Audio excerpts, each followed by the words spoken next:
Si Kathleen ang dinatnan ni Janine na kausap ni Charlie sa sala nila pagkagaling niya sa trabaho. What made his visit more unusual was the box of flowers and bars of chocolates placed on top of the table in front of him. Hindi na kasi nasundan ang unang pagdalo nito noon sa bahay nila. Imposibleng si Kathleen ang bumili ng mga iyon. Siguradong kay Charlie ang mga iyon. At kung ito man ang bumili ng mga iyon, siguradong hindi nito ibibigay kay Kathleen ang mga iyon. Dahil kung para sa kapatid niya ang mga iyon, di sana ay iniabotan ni Charlie rito ang mga iyon. Sana ay hawak na ni Kathleen ang mga iyon. Sana ay nilalantakan na ng kapatid niya ang mga tsokolate. Kathleen loved chocolates. Hindi nito pinatatagal sa kamay ang anumang tsokolating mahawakan nito. Pero hindi. Nasa tabi pa rin ni Charlie ang mga iyon. May malapad ng ngiti agad si Kathleen nang makita siya. Parang kinikilig ito. May bisita ka, ate, sabi nito habang tumatayo. Parang ang intensyon agad ito ay magkasarilinan sila ni Charlie. Sumikdo agad ang dibdib niya. Para sa kanya nga ang mga bulaklak at tsokolate. Hindi siya mahilig sa mga tsokolate, pero kung kay Charlie manggagaling ang mga iyon, ay buong puso niyang tatanggapin at lalantakan. Aakyat na muna ako, ate, paalam ni Kathleen bago nito tinungo hagdan at umakyat. Kinindatan pa siya nito. Hindi niya ito pinigilan sa pag-akyat. Naupo siya sa tabi ni Charlie. Para nga pala sa'yo, sabi nito habang iniabot ang mga bulaklak at tsokolate sa kanya. Thank you, sabi niya. Hyperactive na ang puso niya sa loob ng dibdib niya. Naligaw ka. Dito talaga ang punta ko, nakangiting sabi nito. Bakit ka nagpunta rito? Nangungumusta lang. I'm fine. Ikaw? Mabuti rin. Bakit may props ka pa? Sabi niya na ang tinutukoy ang ibinigay nito mga bulaklak at tsokolate. Marahang tumawa ito. Bahagya rin itong namula. How was your day? Pag-iwas itong sagutin ang tanong niya. I told you I was fine and my day was fine. Hindi mo pa sinasabi sa akin kung bakit may props ka pa sa pagpunta rito. Kung may balak manligaw sa kanya si Charlie, ay pipilitin niyang pagtapatin na ito ngayong gabi. Hindi na siya makapaghintay pa hanggang bukas. Baka kapag nagpaalam ito sa kanya ngayong gabi nang hindi naliligaw, ay tuluyan na siyang hindi ligawan nito. She wouldn't take that risk. Maraming pwedeng mangyari sa loob ng 24 na oras. Pwedeng kinabukasan, pagpasok nito sa trabaho, ay makakilala ito ng isang babaeng di hamak na mas maganda kaysa sa kanya. Pero hindi naman pala ito mahirap pa aminin. Props ko yan sa panliligaw sa'yo. Malakas na kumabog ang dibdib niya. Manliligaw ka sa akin? Tumango ito. I love you. I love you too. She wanted to scream. Pero hindi siya mapag-aapura sa pagsagot. Magpapakipot muna siya. Magpapalipas muna ako ng 2 o 3 araw. May pag-asa ba ako? Ang laki ng pag-asa mo. Ewan ko. Gusto mong sagutin na kita ngayon? Ang bilis naman yata nun. Hindi naman. Willing naman ako maghintay. Hanggang kailan ka pwede maghintay? Nakangiting tanong niya rito. Kahit kailan. 1 year, 2 years, 3 years, kahit 10 taon. Hindi ko naman patatagalin ng ganong katagal. Nakangiting sabi niya. Sa katunayan, ngayon pa lang, gusto na kitang yakapin at halikan. Halos 1 oras pa sila nag-uusap ni Charlie bago ito nagpaalam. Hindi pa rin ito inungkat ang tungkol kay Basil.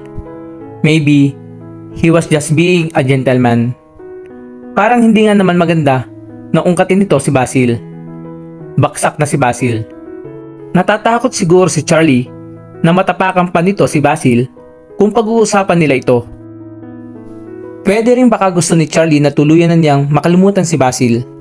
Baka natatakot itong manariwa pa ang nararamdaman niya kay Basil kung palagi nilang pag-uusapan nito. Wala pa siyang 1 minuto nakakapasok sa kwarto niya ay sumunod na roon si Kathleen. Nakaalis na si Charlie. May malapad ng ngiti uli sa mga labi ng kapatid niya. Nagtapat na? Tanong nito sa kanya. Sino? Pagmamangmaangan niya. Sino pa? Oo. Sinagot mo na? Hindi pa. Bakit? Kathleen, ngayong gabi lang siya nagtapat. Hindi mo dapat sinasagot ang isang suitor na isang araw pa lang nagtatapat sa'yo. Baka ma-turn off sa'yo yung lalaki na yon. Alam mo naman ang mga lalaki, ayaw ng agresibong babae. That was the case 20 years ago, pero hindi na ngayon ate. Kontra nito. At least, in your case, si Charlie ang nagtapat. Yung ibang ang kaso alam ko, babae ang nagtatapat sa lalaki. Sino ngayon ang mas nakakahiya? Ikaw o sila? Kahit na. Baka sabihin nun, patay na patay ako sa kanya. Pag sinagot ko siya ngayon din. Saka baka nakakalimutan mong kailan lang kami nag-break ni Basil. Hindi ba totoong patay ka sa kanya? Hindi. Umingos na sabi niya. Bahala ka. Nagkibit balikat na sabi nito. Kakapakipot mo niyan, baka isipin pa ni Charlie na si Basil pa rin ang mahal mo kaya hindi mo agad siya masagot. Baka umatras yon sa panliligaw sa'yo. Baka hindi na uli makipagkita sa'yo yon. Baka mabalitaan mo na lang na may iba nang nililigawan yon. May magagawa ka bang kung sakaling bigla na lang siya mawala at manligaw sa iba? Wala. At least, pag sinagot mo na siya, may karapatan ka nang magtanong at maghabol kapag nabalitaan mong may iba na siyang pinagpapakitan.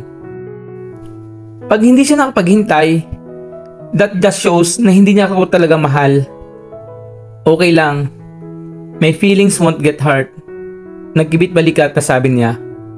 Aray ko, ang sakit nun. Hindi pa ba napapatunayan ni Charlie na mahal ka niya? Napatunayan na ba niya? He told me na first day pa lang ng pagkikita nyo ay na-inlove na siya sa'yo. Na-inlove sa kanya si Charlie habang pinagmamasdan siya nito habang natutulog sa motel room? But she didn't dare ask him that. Hindi alam ni Kathleen o ng kahit sino sa pamilya niya na minsan ay natulog na sila magkasama ni Charlie sa isang kwarto. Baka kapag nalaman iyon ng pamilya niya ay pilitin si Charlie na pakasalan siya. Kung sa bagay ay okay lang naman sa kanya kung mangyayari nga iyon. Saka hindi siya naligaw ng ibang babae kahit boyfriend mo na si Kuya Basil. Nagtiyaga siyang maghintay na maging available ka uli, which fortunately happened. Tuwing mag-uusap kami sa telepono, ikaw ang gusto niyang topic. Kung hindi mo pa alam kung gaano kakamahal ni Charlie, ako alam ko na. Mahal na mahal ka niya, kaya papayuhan kita. Huwag mo nang patagalin yung panliligaw niya at baka mabulyaso pa yung pagiging magsyota nyo. Huwag mo nga akong pakialaman, kunwari ay sabi niya rito. Iningusan pa niya ito. Lumabas ka na, magbibihis na ako. Saka teka, sinabi ko na ba na mahal ko na rin siya? For your information, hindi ko pa siya mahal. Pag-iisipan ko pa, kaya maghintay siya. Pag-iisipan pa? Pagdududa nito. Bahala ka. Basta huwag mong sabihing hindi kita pinalalahanan. Sabi nito bago lumabas ang kwarto. Pagkasara nito ng pinto ay lumapit siya roon. Bumilang siya ng hanggang 10 sa sarili niya bago iniawang ang pinto at sumilip. Tiniyak niya na wala na si Kathleen sa labas ng kwarto niya. Isinara niya ulit ang pinto at hinagilap ang cellphone niya. Tinawagan niya si Charlie. Hi, good evening. Nasaan ka na? Pasakalya niya rito. Pauwi na. Tumikim siya. Mahal mo ba talaga ako? Oo. Handa akong patunayan yon. Hindi ba nakakahiya kung sagutin na agad kita? Kabibreak pa lang kasi namin ni Basil. Marahang tumawa ito. Bakit ka natawa? Tanong niya rito. Siyempre, para sa akin, hindi masama. Pero kung iba ang sasagutin mo, sasabihin ko, masama. Why did you ask? Iniisip ko na kasing sagutin ka. Napasigaw ito sa katuwaan mula sa kabilang linya. Bakit ka natutuwa? Tanong niya rito. Bakit hindi ako matutuwa girlfriend na kita. Anong girlfriend? Ang sabi ko, iniisip ko pa kung sasagutin kita. Hindi ba pareho rin yon? Hindi magkaiba yon. Ganun ba? Lumungkot ang boses nito. Pero balak naman na kitang talagang sagutin ngayon. I love you. Si ate, narinig ang sabi ni Kathleen mula sa likuran niya. Lumingon siya. Nakasilip ito sa pinto. Hindi pa raw mahal. Pag-iisipan pa raw. Umalis ka nga riyan. Natatawan taboy niya rito. Kayo na ni Charlie? Ani ni Pauline kay Janine. Ang bilis Magkausap sila sa telepono ng mga sandaling iyon. Nasa sala siya. Pagkatawag niya kay Charlie, ay binalitaan niya agad ito. But, I'm happy for you, sabi ni Pauline. I can feel that Charlie's the right guy for you. I wish magiging smooth na ang relationship nyo. No more tears, no more pain, no more headaches, no more scandals. Yung dalawang katatapos lang na relasyon mo ay parehong tainted ng iskandalo. Oo nga sana magdilang anghel ka. Mabait naman ako. Siguro naman, I deserve a smooth and happy relationship. Pero hindi nagdilang anghel si Pauline. Nakatanggap siya ng tawag isang araw mula sa nakatatandang kapatid ni Charlie na si Myra. Gusto nito mag-usap sila. She let her choose the place. Sa isang coffee shop sila bumaksak. Walang alam si Charlie sa pakikipagkita kong ito sa'yo. Panimula nito habang magkaharap sila. But I won't mind kung sasabihin mo ito kay Charlie. Kanina pa lang napatungo siya sa coffee shop na yon ay kinakabahan na siya. Lalo pang tumitindi ngayong kaharap na niya at kausap si Myra. In fairness, Myra seemed amiable. Kahit pa seryoso ito habang kausap niya. Nabanggit na ito sa kanya ni Charlie minsan. She was 4 years older than Charlie. She was married, had 2 kids, used to work as an officer for a huge multinational company, but was now a full-time housewife to an executive of the same company. Walang idea si Janine sa kung bakit gusto ni Myra na mag-usap sila at kung ano ang pag-uusapan nila. Your boyfriend's name before Charlie was Basil, right? Tumango siya.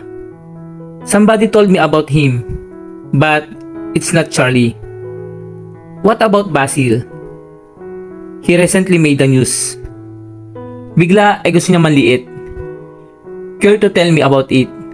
Wika nito sa kanya.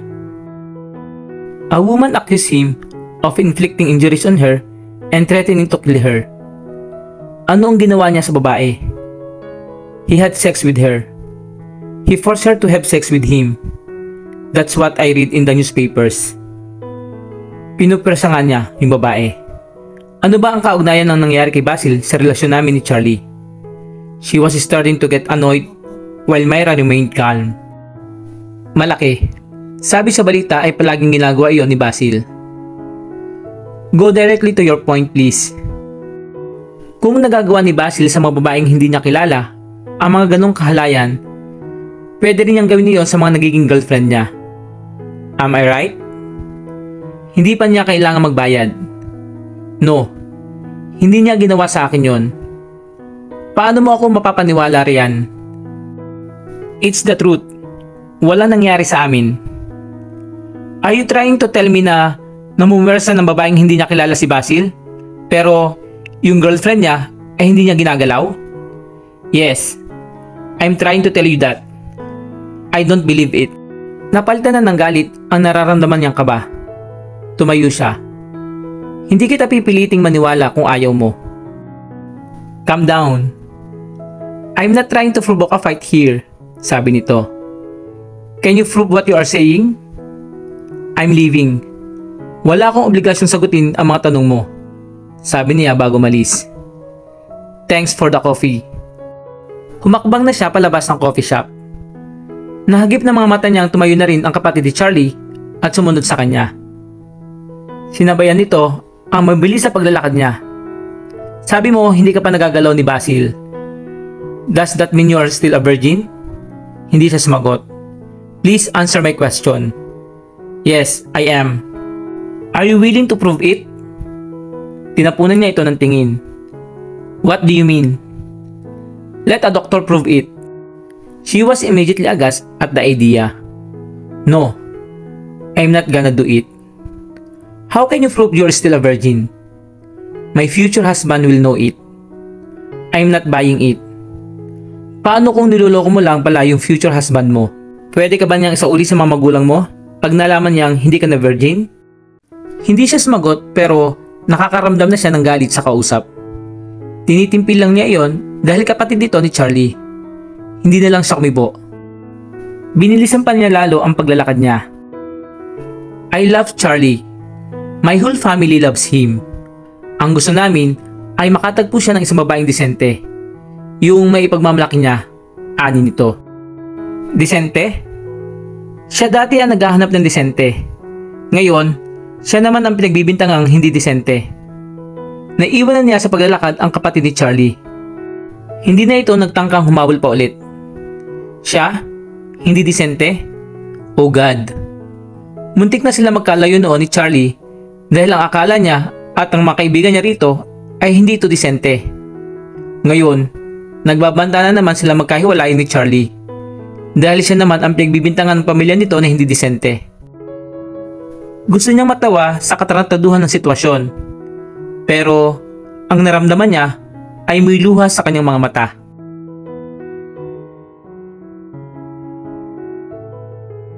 At dito na po nagtatapos ang part 9 ng ating kwento. Sabay-sabay po natin abangan ang susunod na kabanata.